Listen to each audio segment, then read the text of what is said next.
kumesa ano mahuzu. Ariko wa mwana we kurambwira ngo kumesere amahuzu uwo mwishwa wanje umwana wa mushiki wanje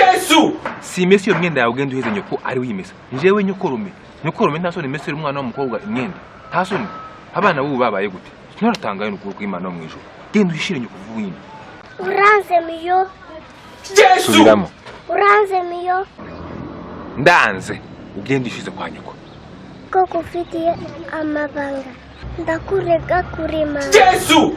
urandega kuri nyoko genda urege intama banganje dufitangije nawe wa mwana we tayo ugenda umubwire nta kibazo ndakurega kurima nakuzanyara kugitanga ukambisha uvuze gute nibyo bibi turu kumubwira zana imyenda yawe kumese hano vuba zana imyenda yawe kumesere zana yo uzankora zana imyenda vuba yo zana imyenda vuba zana hano